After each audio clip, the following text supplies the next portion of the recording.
Amen.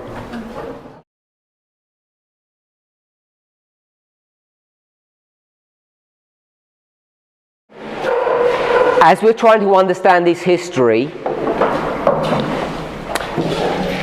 you may have noticed, if you haven't, let me just make this observation. We need to be really careful, because what we're actually doing is using repeat and enlarge to understand what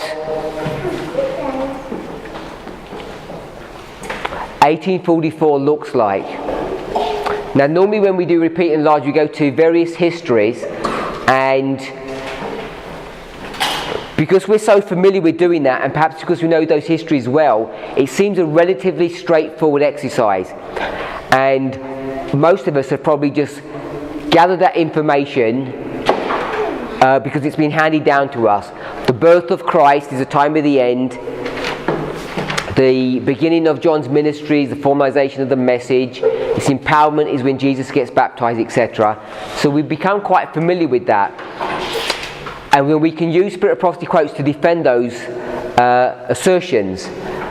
But what we're doing now is we're trying to understand what at first sight seems relatively straightforward. We know if you go to Revelation 18, we've seen verses 1 to 3, then 4 to 5. And then if we went to early writings 277, we can build up a relatively straightforward model. But when we start probing into this and start looking at it in more detail, what we see is Ellen White takes this history, the one that she's paralleling, and repeats it over and over again. We've seen it in the Great Controversy, we've seen it in early writings 277, the loud cry, and we've seen it in the second angel, the Advent movement illustrated. Now we're going to look another illustration. You'll see that she repeats this history over and over again, and what we must be careful of is not to undo what we've already learned and understood and established, unless we've proven to be wrong, unless we've made a mistake. So I want us to always remember that as we go through this, that we don't get tripped up and throw everything away and try and think that what we're reading currently, the latest information, like that becomes the benchmark upon which everything else is defined or established. We have to be careful how we approach this subject. So we're going to go to another illustration.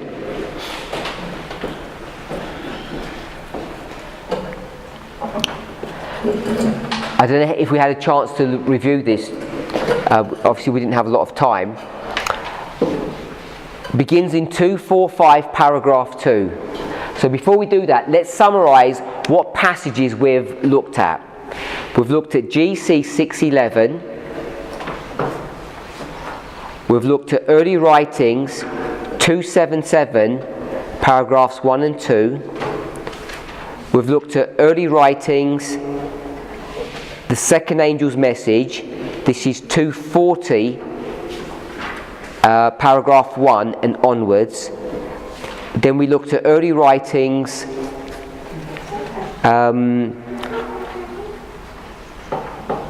the Advent movement, and that was that 238. Yeah? 240 is Advent movement illustration, then second angel is 238. Oh, okay, I did it the other way. Thank you. So the second angel is 238, and the Advent movement is 240. So I've just given the first pages, and now we're looking at another illustration. And this is 245. So we're looking at a number of passages. You can see most of them are from early writings, where she wants to review this history over and over again. What we haven't done is look at William Miller or the First Angel's Message chapters. And neither have we gone to some of the other works like Story of Redemption, Spirit of Prophecy, those ones. Most of them are repeats. Story of Redemption is a repeat of another book anyway. So it begins, I saw the interest which all heaven had taken in the work going on upon the earth. This is pre-1798. Jesus commissioned the mighty angel to descend and warn the inhabitants of the earth to prepare for his second appearing. As the angel left the presence of Jesus in heaven, an exceeding bright and glorious light went before him.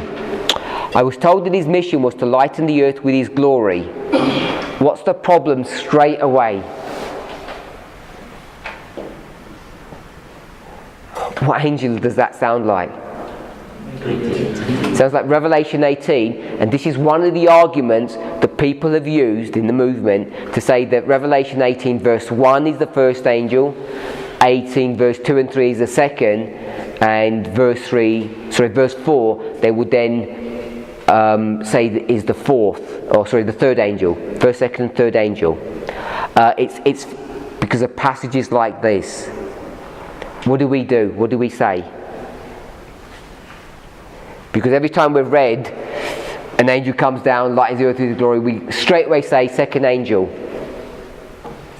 So how do we know when we go to 277 paragraph 1 that's not the first angel, it's the second? How do we know stuff like that?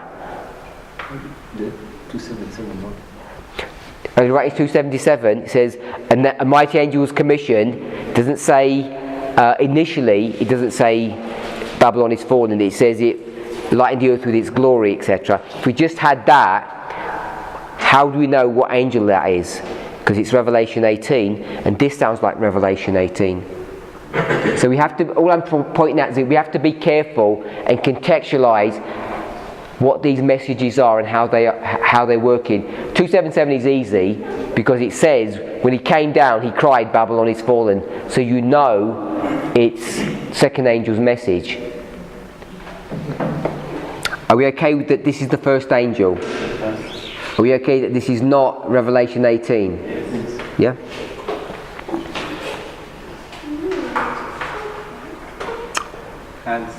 Sorry?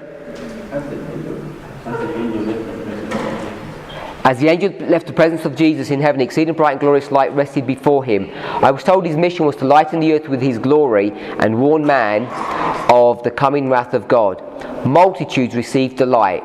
Some of these seemed to be very solemn, while others were joyful and enraptured. All who received the light turned their faces toward heaven and glorified God.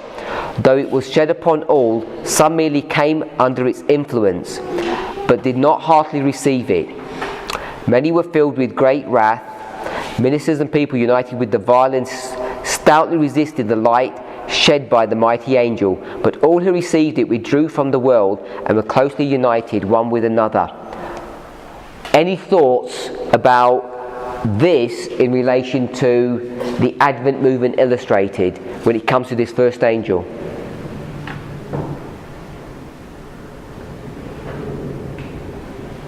What has she done? Sister Emma? She's combined them together. She's combined those two passages, those paragraphs that we read, and she's combined them together.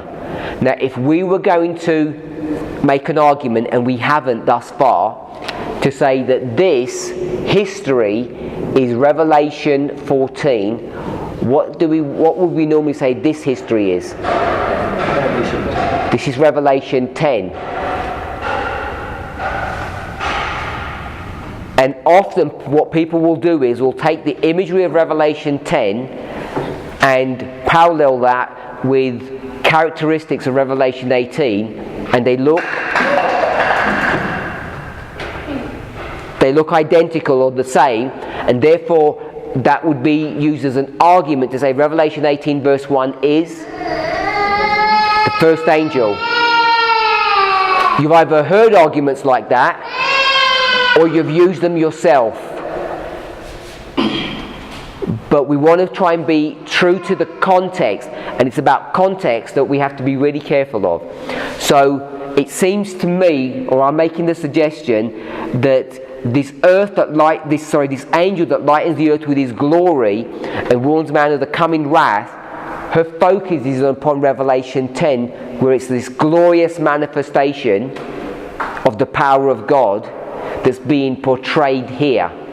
And we've already seen GC 611 that she parallels the glorious manifestation of the power of God 1840 to 44 with the angel that lightens the earth with his glory. If we're okay to make that connection. When we did this, we did 1840 with the Sunday law. We had this light.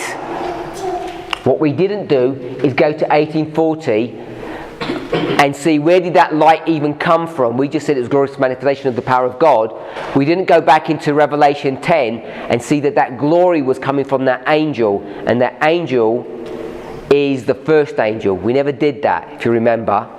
But if we go to this passage, hopefully we can see that what's producing the glorious manifestation of the power of God is Revelation 10. It's that angel, if we are willing to do that. Any comment on that? Agreement, disagreement? So we add something, said something wrong, not portrayed it in a good way? Questions? How do you know this is the first angel? How do we know this is the first angel? So,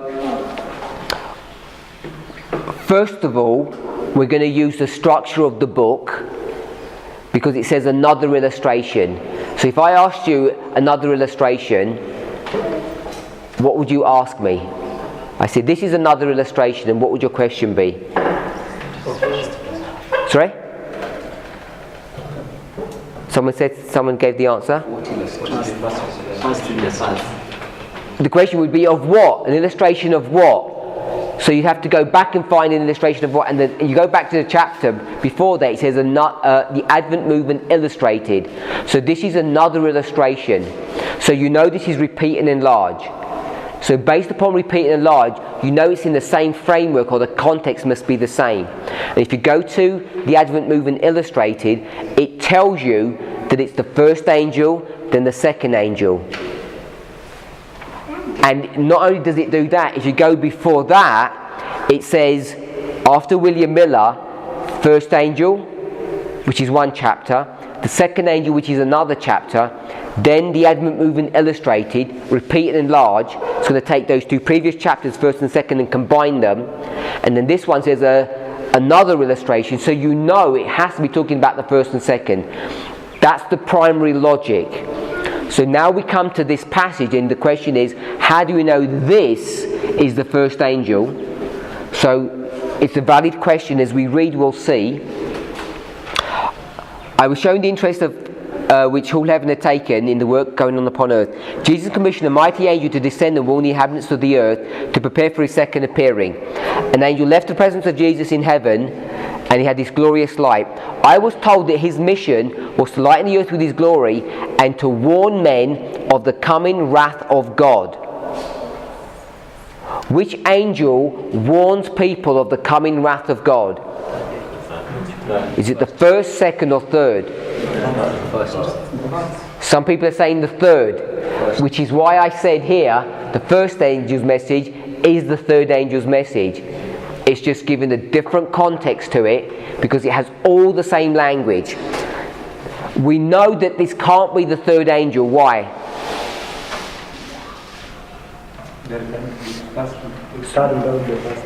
Sorry? You can't have a third without the first and the second? So Alan White's going to tell us quite clearly, if you go back to the previous chapters, there is no third angel anywhere in that story. In fact, after this story, another illustration. What's the next subject? The sanctuary.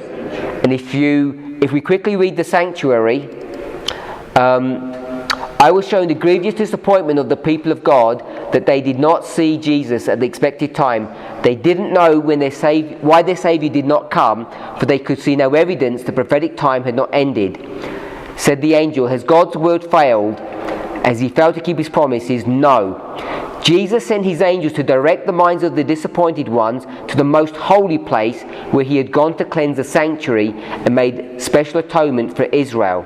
Jesus told the angels that all who found him would understand the work he was about to perform. So I'm going to go to the next chapter, the third angel's message. As the ministration of Jesus closed in the holy place, he passed into the holiest and stood before the ark containing the law of God. He sent another mighty angel with the third message to the world. So the first time you see the third angel's message is in October, which is the end of the Advent movement history. So when you come to another illustration and it sounds like to warn men of the coming wrath of God, it sounds like the third, but it is actually the first. Multitudes received the light. Some seemed to be very solemn, others were joyful. All who received the light turned their faces toward heaven and glorified God, though it was shed upon all. And the reason why I'm saying this is the first is if you parallel it to the previous chapter, you see the connecting links. That's why we know it's the first. Just want to point out, it says, it was shed upon all. When does that happen? When is it shed upon all? Remember, it's in between these two histories. Here it's only shed upon what we might call the elite, those who were previously having light. If you're in darkness, before 1798, you can't receive this message. Then it's afterwards everybody receives it. That's why I'm saying this is Revelation 10, the empowerment of the first angel. Satan and his angels were busy engaging and seeking to attract the minds of as many as possible from the light. The company rejected it were left in darkness. I saw the angel of God watching with deepest interest his professed people to record the character which they developed as the message of heaven was presented to them. And as very many who professed love for Jesus turned from the heavenly message with scorn, derision and hatred, an angel with a parchment in his hand made the shameful record. All heaven was filled with indignation, and Jesus should thus be slighted by his professed followers. I saw the disappointment of the trusting ones, and as they did not see their Lord at the expected time. Where are we now? In 1844, the expected time, it had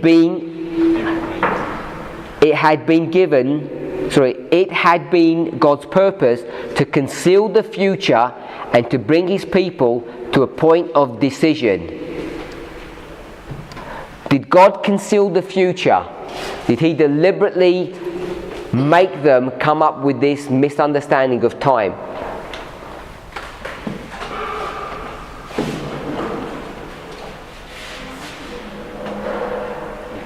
It was God's purpose. Sorry? It's God's purpose to trip up the Millerites. So he made Miller make the mistake. No. How did Miller make the mistake then? Sorry? 0 years.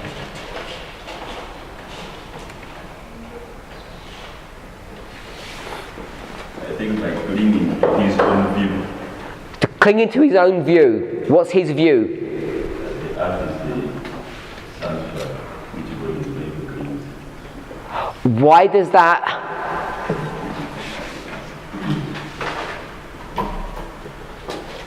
Why does that change where they think when the Lord is coming? The date has got nothing to do with the event. They're two separate issues. You agree with that? Yeah. What's she talking about, the event or the date?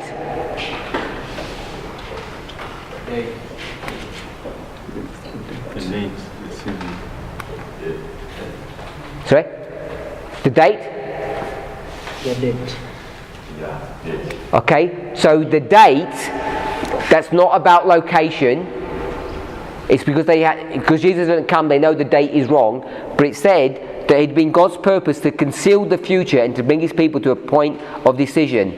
Without the preaching of definite time for the coming of Christ, the work designed of God would not have been accomplished. So it's talking about time. Why did they make a mistake on time? My brother? They had not factored in the time that had elapsed from the going forth of the decree in Ezra 7. Whose fault is that? I think it's Sorry? I think it's their own fault. Their own fault. So what does the Elohite mean? God concealed it, concealed the future, and to bring them to a point of decision. Who's getting the blame? No. I don't think it's God. I think they make the mistake, but God does not show them the mistake. He hides it so that He can prove them. So He reveals the mistake at a later date. So I think really it's their own fault. So it's their own fault, they're making a mistake, and He says, I'm not going to tell you that you've made a mistake. Yeah, So God has to conceal the future and to bring His people to a point of decision. Any other thoughts to explain that? They make the mistake, and He says, I'm going to conceal. What about if they didn't make a mistake?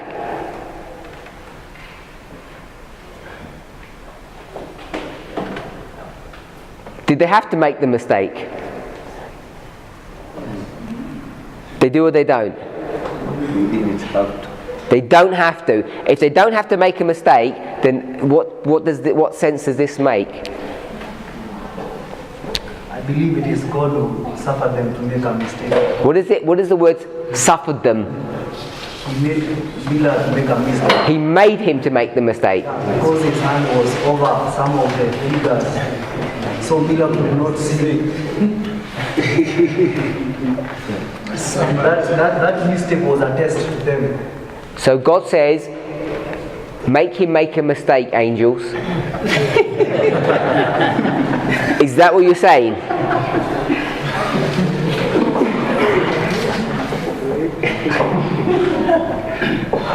The reason why I'm asking the question is because it impacts us in all the mess ups that we've been doing over the years. Potentially the mess up that we might be doing now or might just come upon us. I want us to understand, how did that dynamic work? Whose fault was it? So that we can have at least some meaningful understanding of that. So you want to go with that? God said, you will make a mistake. Because when you said he suffereth, or he suffered him, I asked what that meant. You said made. Yeah? Yes. Okay, so you're going to hold that. My brother? It was not God who made the mistake. It was the people, and it was their own fault. So they made the mistake all by themselves. It's their fault. And what does it mean God concealed? Then after they made that mistake, God kept quiet.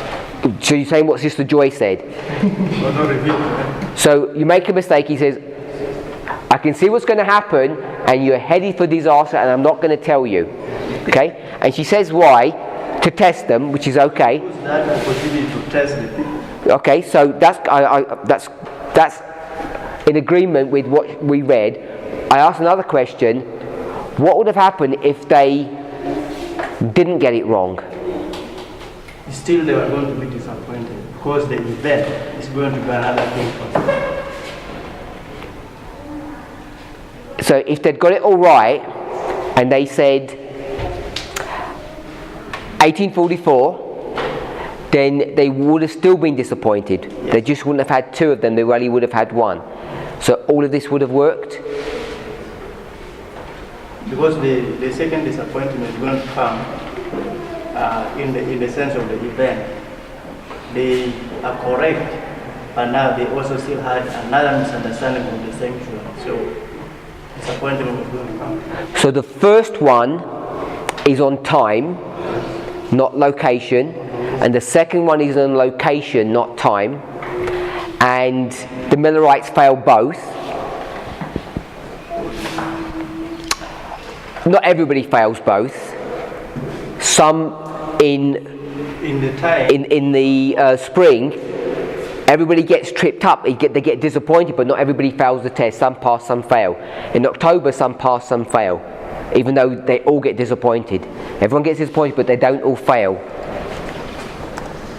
Agree with you? Is that what you're saying? And so you're saying, if they got the date right, they still would have been disappointed, but it only would have been a singular disappointment, not two disappointments. Actually, for me, what I'm seeing is that you have a part, Leader had a part to play, and God had a part to play. So because Leader played his part well, and God already had done his part. So for me, I think God conceding does not necessarily mean that God did show them the right they had to follow. He had already shown them, but they never went ahead to play their role to understand that the light which was being given. What was God's part? To reveal to them the time and destiny. What was their part?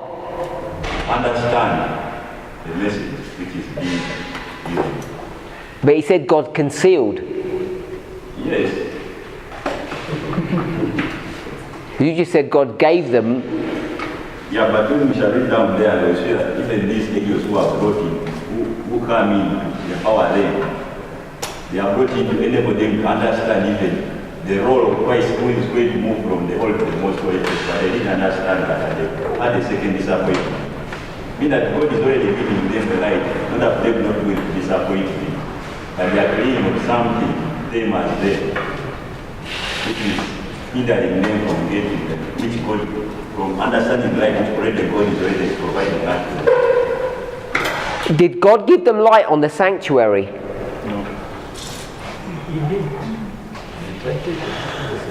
As we shall read down, you get my point. Okay, I'll read that. Just one more question. When you said the Lord hid his hand over a mistake, what mistake is that? That he's hiding his hand over? The mistake on time or the mistake on location?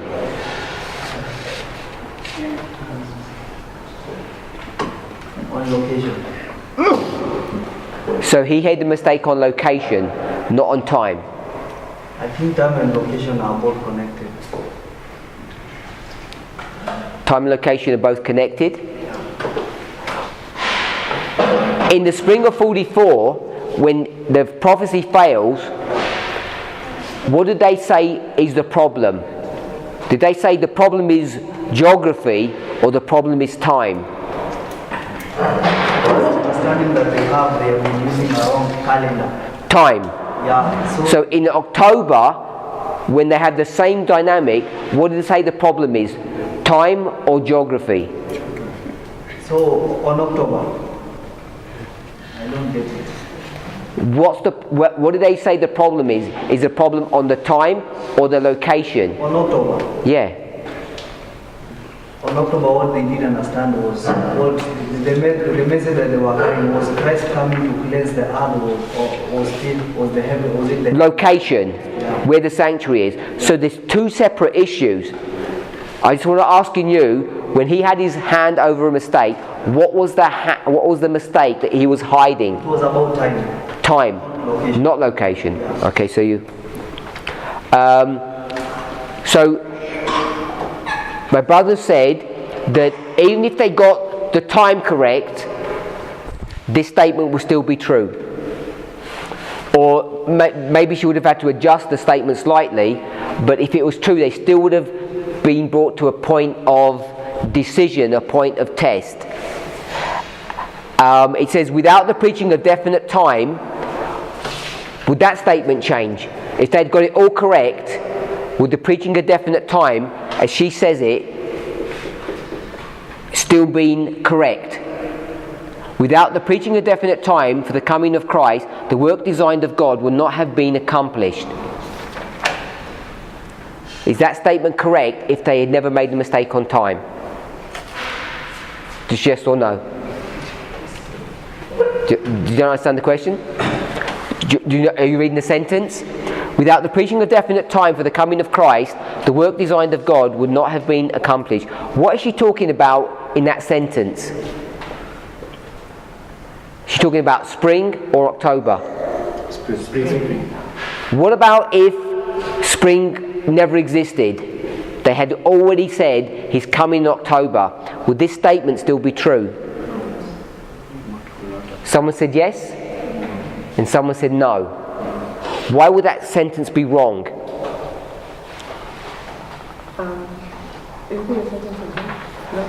Without the preaching of definite time for the coming of Christ, the work designed of God would not have been accomplished. April 19th, they had their disappointment. It is the disappointment that led.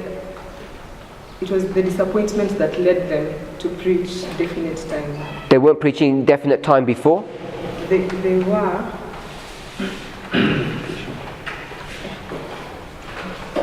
They were preaching definite time before, but they preached it more prominently. But they don't make a mistake in the spring. It never existed. They never made a mistake on time. Is the sentence still correct? Because that's his argument. They don't make a mistake in the spring. There is no spring disappointment. They come to October and they've been preaching definite time, because they were preaching definite time from 1842. You could argue from 1818. It's just a refinement of what definite time is. They go to the day and the hour, not just the year. But would that sentence still work? Sorry? Let me think about it. Sister Emma? Yes, I think it would work. Any development on that? I was thinking, it's a separate thought, I suppose, but I was thinking how could Habakkuk and the parable of the 10 virgins have been, because it seemed like it was prophesying. Sorry, what's the connection between Habakkuk and what? Habakkuk and the parable of the 10 virgins, where they see the tarrying. And I was thinking, if it wasn't in God's order that they don't make this mistake in spring, how would you apply those? Because it seems like it's a prophesying that they have a tarrying, or that they're... The way Ellen White applies it, on October 22nd, 1844. Okay, sorry. Rhetorical question. I answered my own question by saying, okay, so they didn't have to make the spring one, you can still apply it, and that's what I'm saying, you can still apply it in October, but they were then saying, oh, Speak slower and louder. Slower and louder. So then I reasoned, okay, if they hadn't made the spring mistake, they would still have made the October mistake, and then those Habakkuk and parable would still be valid because of tarrying from October 44. So that it was prophesied that mistake, and this mistake wasn't meant to be. I don't know how you talk about the mistake in October, but the spring one doesn't have to be there because those parables could be fulfilled in October for those verses. Any other comments? Okay, it also reasoned like her, but another point that I would also need to add is that when they were preaching that Christ, that at the end of the 23rd day is putting it to be spring, they were still preaching that Christ was to come, and they were to be met with the same disappointment that they met in October. So the same disappointment that they met in October is the same thing that they were to meet in the spring, and therefore they could still be making such a mistake, though if spring was not there. And Revelation chapter 10 tells us that there was to be this bitter experience of the eating of the little book, so they could still be experiencing the same. A bitter experience? Because we don't know all the details of what that bitter experience is. My question is, so that we remember, is if they don't make a mistake, does all this hold? Because what I want us to understand is why they make the mistake. We're going to go back to that. Why did they make the mistake? Because when it says he concealed things from them, we can build up a picture that God tripped them up and made them make the mistake on time. And some people are saying that he's not like that. Some people are saying maybe he is like that. But if they never made the mistake, would all of this still held? And I think it would. My brother, and then my brother. So, I'm of the opinion that it will have helped because we see two preachings of definite time, and I'm looking at them as a cause and an effect. the preaching of definite time is what accomplishes God's purposes. So if we remove one preaching of definite time, which will be the Christian of April 19, we still have a preaching of definite time, and we still have therefore the effect that God's purpose will be accomplished. So I don't think it will have been necessary for them to make the mistake. I acknowledge that this is talking about the spring, but if the spring never existed, it seems to me that the wording here would have still been the same and it would have worked. I was also to comment on Sister Emma's point that I'm understanding it will still have been the same, but I see that they will not have been tested on time, but now on locations. The event that was to happen on October. Yes, they would never have been tested on time, but it doesn't say here that they're actually being tested on time. I think all it says is it had been God's purpose to conceal the future and bring the people to a point of decision. Without the preaching of definite time for the coming of Christ, the work designed of God would not have been accomplished. It doesn't say they're actually being tested on definite time in the sense that you're going to get the date wrong. When it says the preaching of definite time was the test, I don't think he's talking about it from the spring disappointment in the way that we normally apply that. It seems to be a different way of expressing. If they had done what everyone was saying, Christ is going to come back sometime, we don't know when, they wouldn't have had a message.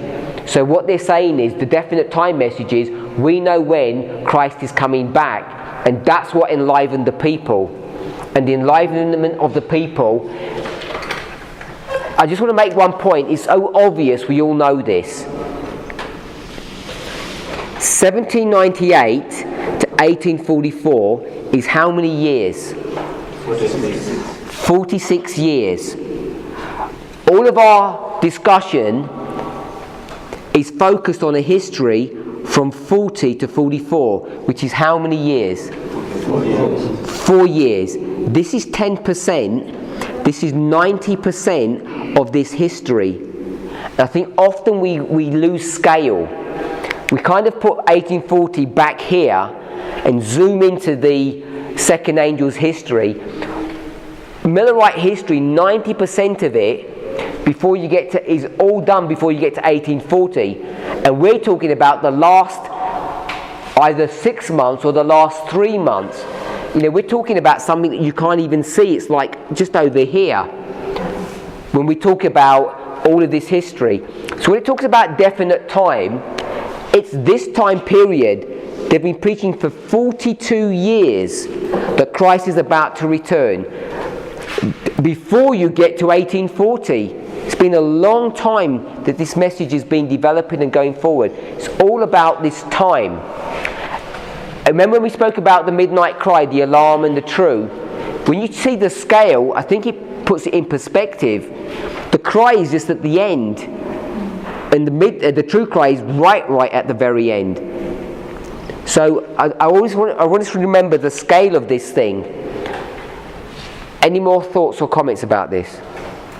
Yeah, mine is my question.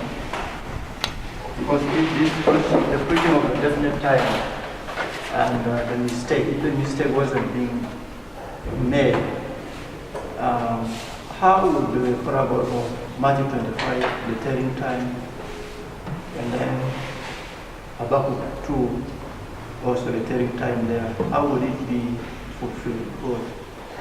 Go to go to Early Writings, page 55. Early Writings 55.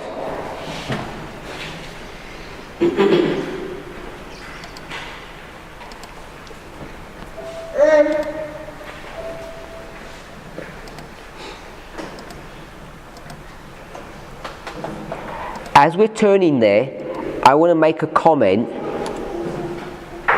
which some of you may find provocative.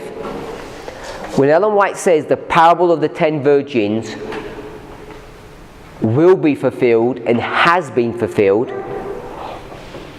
I'm saying what she means is not what we say she means. We say she means this: 10 virgins, 10 virgins. And I'm saying I think, I'll be cautious, if you read what she's saying, she does not mean this. I don't believe this is a correct understanding of what Ellen White's saying. I think she's teaching this.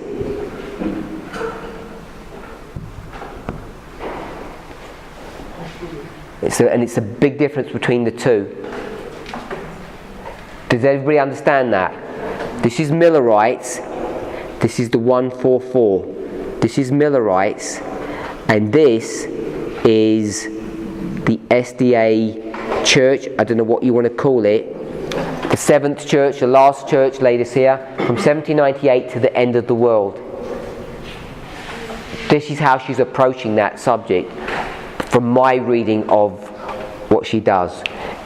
I might be wrong, you may read it differently. Most teachers read it this way, we present it this way, and I'm not convinced that we're teaching it in the correct way. We're in Early Writings 55, that's just an aside. 55.1, it begins, I saw the Father rise from the throne, and in the flaming chariot going to the Holies of Holy. Where are we in the Holies of Holy? We call that the Most Holy. What waymark are we at? October 22nd. Then Jesus rose up from the throne, and most of those who were bowed down arose with him. So Jesus follows the Father. Skipping a sentence. Those who arose with Jesus kept their eyes fixed on him as he left the throne and led them out a little way. Then he raised up his right arm, and we heard his lovely voice saying, "Wait here, I am going to my Father to receive the kingdom. Keep your garments spotless, and in a little while I will return from the wedding and receive you to myself."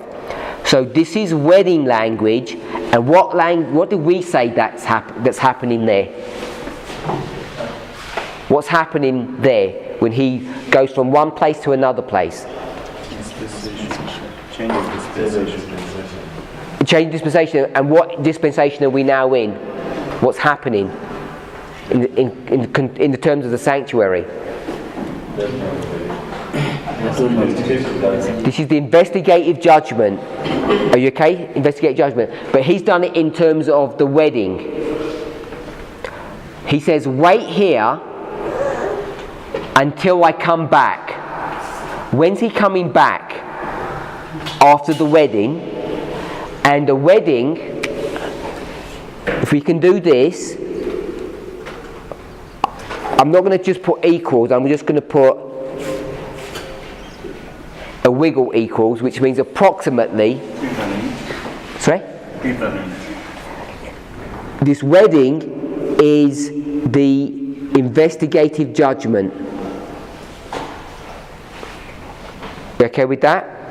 And after the investigative judgment, what's Christ going to do? He's going to come back. So after that is the second advent. If we're okay with that.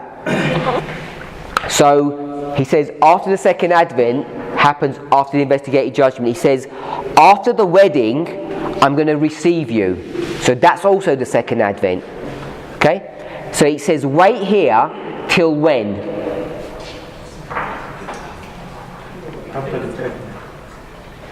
Till when?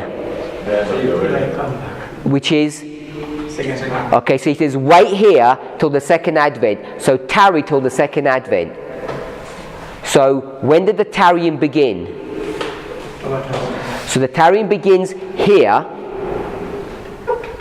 and it goes all the way to the second advent. And what happens before you tarry? You leave home with your lamp and your oil, and you go to the bride's house, which is here, and then he says you're here and you wait. And what clothing are they wearing?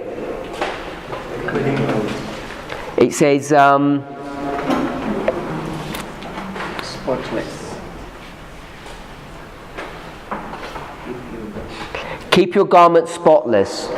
So if it says spotless, what does spotless mean? Clean, without saying, it says keep it that way. So it means they must have already had the garment cleaned.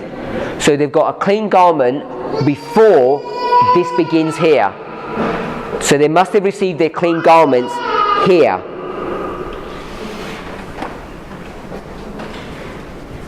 And so the clean garment, you said it's the wedding garment. I'm going to say it's not the wedding garment. I'm going to say it's the garments that the virgins have. Unless we're going to say they're wedding garments, which I'm not saying it's wrong, but I wanted to pick up they're the wedding garments of the virgins. Because the virgins are going to tarry here. So I think your question was, how will we then apply Matthew 25, and you said something else, I think. Habakkuk 2. Habakkuk 2 would be applied exactly the same way. The 1843 chart is here,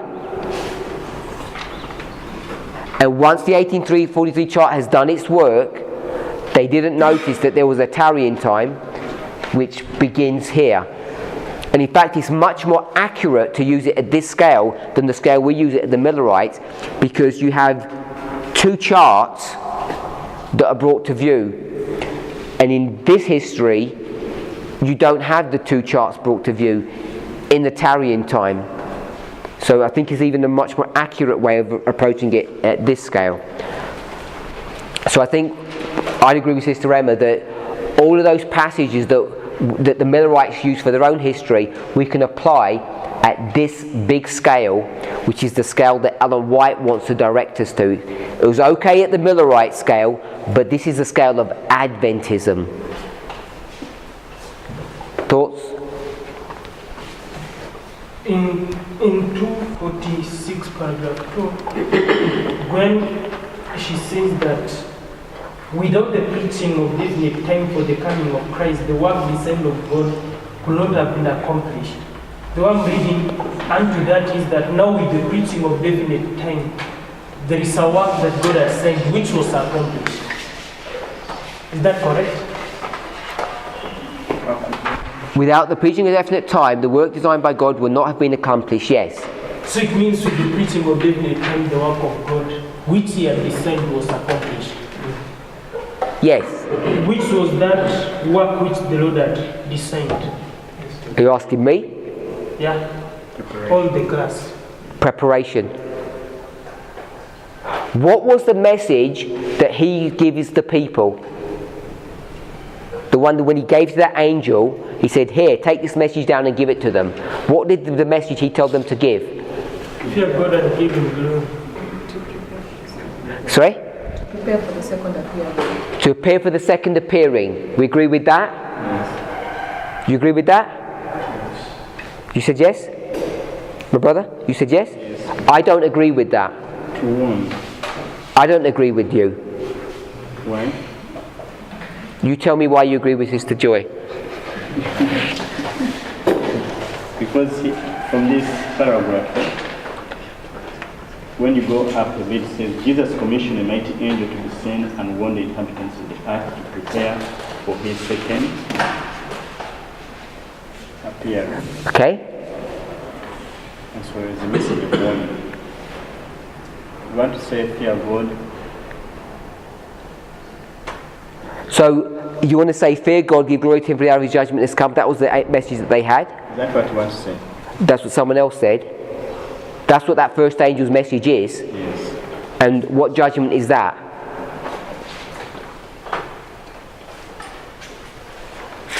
Investigative judgment. That's the investigative judgment. So if we have said to the people, get ready, because in 46 years, Jesus is going to move from one place to another, and we know the date that it's going to happen, would that have produced a work, or would it have accomplished what God wanted to have happened? Would the people have prepared for that event if they had given it that way? You think so? Yes. You say no? Yes. It would have? It could not have accomplished. Why could it not have accomplished? Because if they were to be given the definite time and they could have done their own things, they are waiting when it is almost tomorrow, then they pretend now they want to prepare. So God was testing them in every stage. What you can see from this is that whether they make the mistake or whether they don't make the mistake, God was to test them. So we shouldn't just pivot ourselves and say... We shouldn't do what? We shouldn't just pivot ourselves on the point that they made a mistake, then the test was initiated. Whether they, even if they didn't make the mistake. I don't know anybody who's saying that they make the mistake and then the test is initiated. I don't think anybody said that. Okay. What the point I'm trying to say is that even if there was no mistake, these messages were going to test them. Would they have made the proper preparation without the preaching of definite time? Because that's what her sentence is dealing with.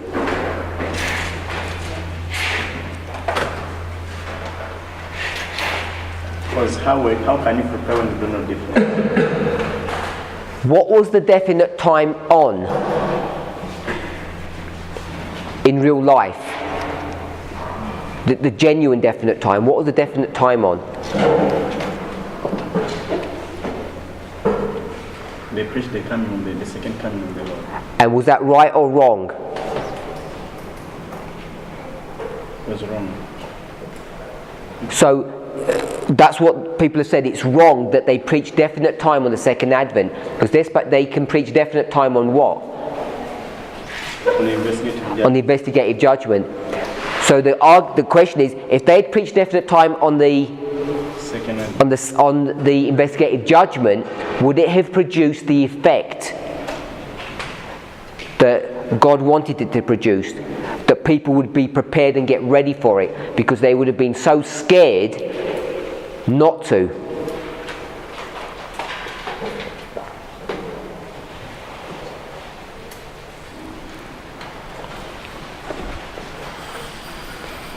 Because what they've done is they've got two messages mixed together.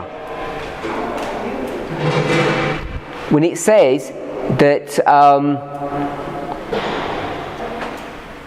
it says Jesus commissioned a mighty angel to descend and warn the inhabitants to prepare for his second appearing.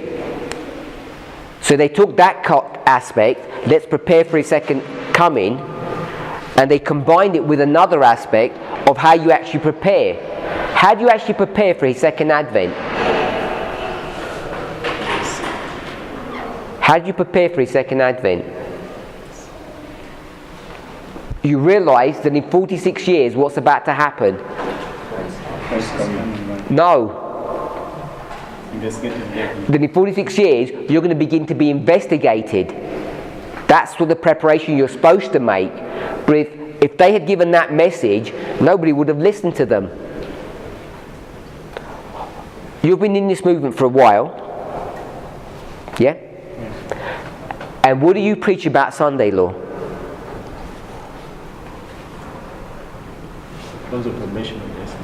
Why do you preach that when you know the close of probation is Daniel 12:1, not 11:41?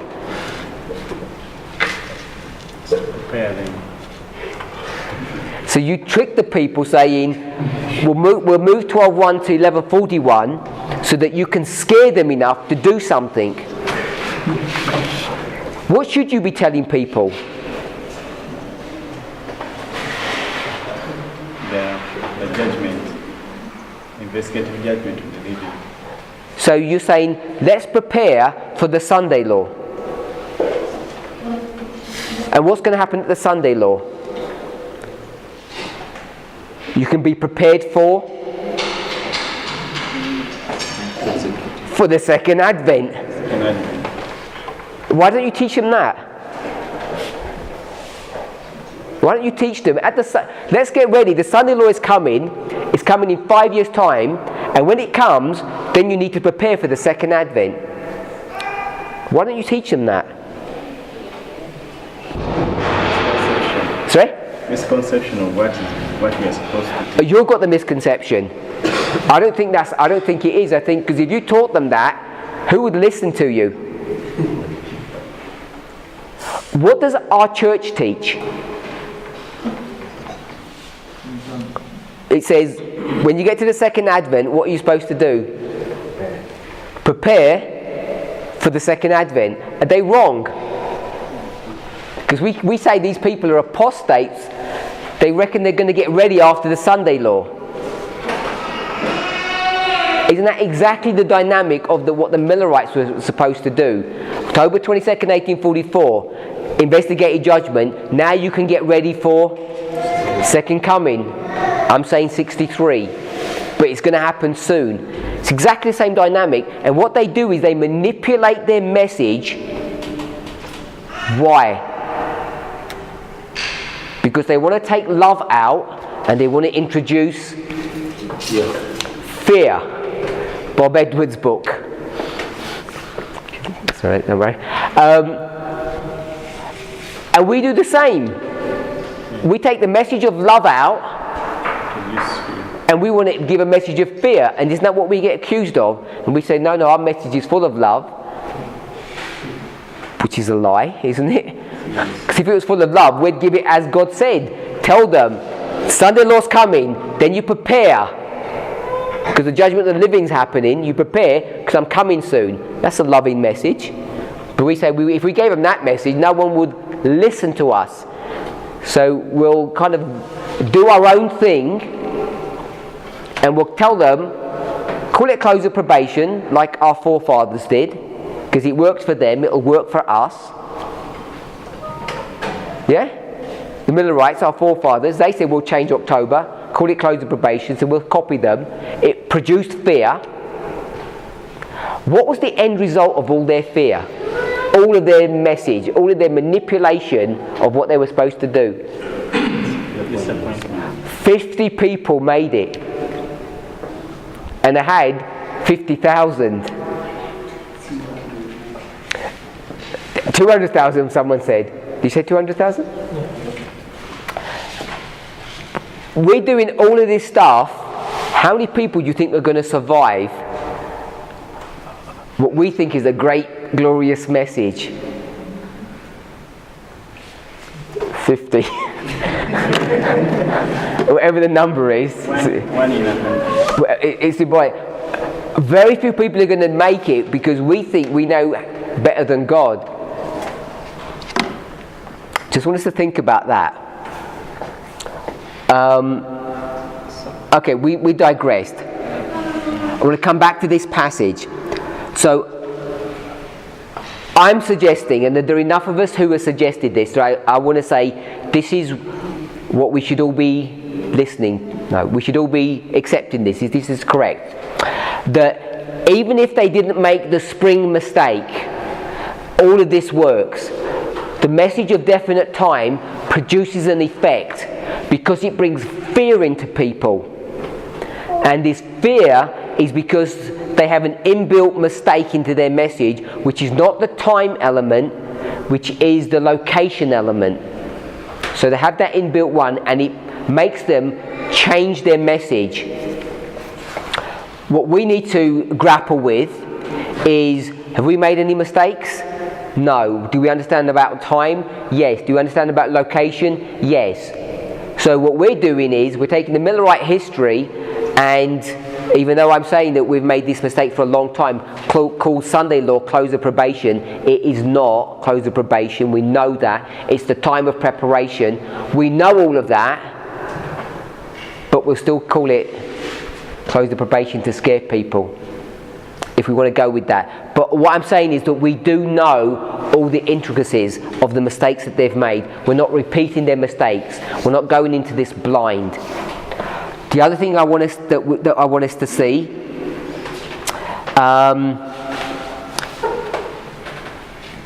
that definite time accomplishes something, and that's why we said the third angel's message is first is the third, and it's all related to time. So you are saying that son-in-law is not the close of probation? It's not that straightforward.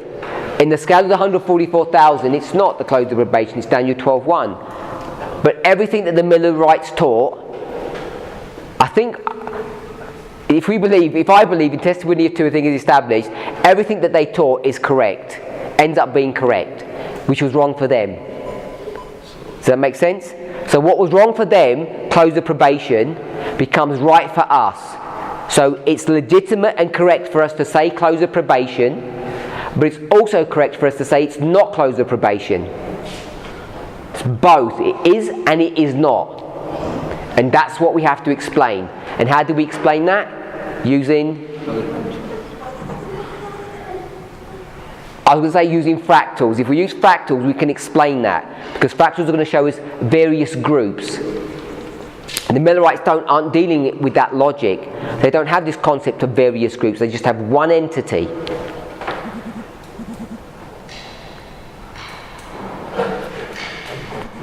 Okay, I think...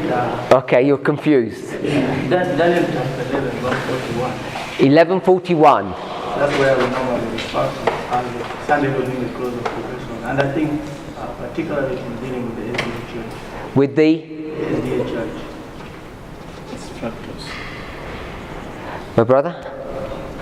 Okay, I was thinking that... Oh, when he does that, 11:41, many countries shall be overthrown. Countries is supplied word, so many shall be overthrown. He's saying that's all the Adventists are overthrown. So, I was... one second. That's what you're saying, many Adventists were overthrown? Okay, I disagree with that. Just so that you know. Okay, so I was thinking when you were saying that the message the Millers were supposed to give is prepare. Investigate judgment is beginning. So when you said in our history, what we should be telling the people is that prepare, judgment of the living is beginning. And Sunday Lord will prepare for another period in front of you. So in my mind I was thinking, who is this are we telling that? I was thinking it's the 144,000. So it's all about scale. So if you want to, did everybody see what he said? He said the 144,000, that's the target audience. We've got multiple target audiences. You don't say that to who? Levites. You don't say that to a Levite. You don't say that to a priest. You don't say that to a Nethinim. If you said that to them, it would be a death sentence. Why? Sister Sarah? It's too late. If we go to 11:41, 11:41, is it a verse in a sequence of verses? This brother, yes? Where does it begin? The verse. Where does it end? 45. Where does it end? Don't help him. Where does it end? It's not 45. Someone go to the next chapter, and I think it's the first word, verse 1. Read the word to him. And that time. 3 words then. And? Okay, 3 words. At that time. What time? The time from 41, 40 to 40. Okay, so the story begins at what verse? 40. And ends? 12:1. 12:1. What scale is that from 1989 to the second advent? What scale is that in those 4 groups? These 4 groups, which scale are we at? Number 4. We're at number 4 scale. You're okay with number 4 scale?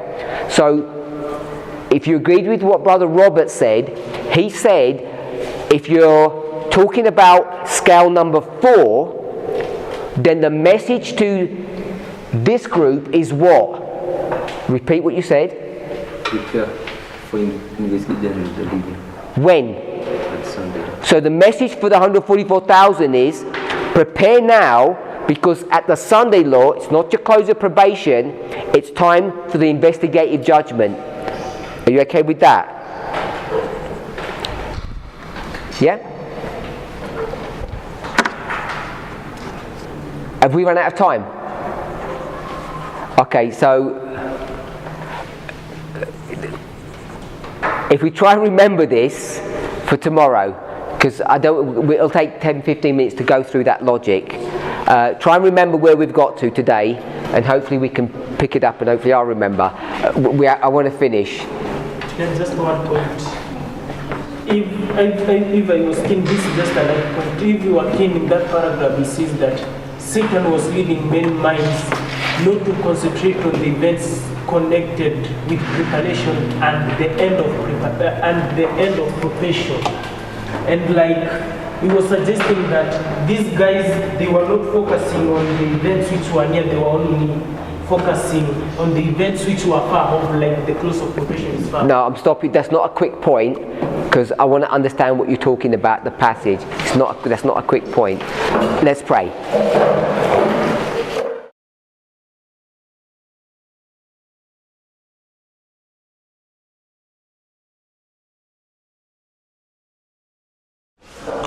Heavenly Father, we give you praise and thanks for your goodness and your mercy. Help us, Lord, to honour and glorify you in all that we do and all that we say. We ask a special blessing upon the food that we're to eat, and pray these things in Jesus' name. Amen.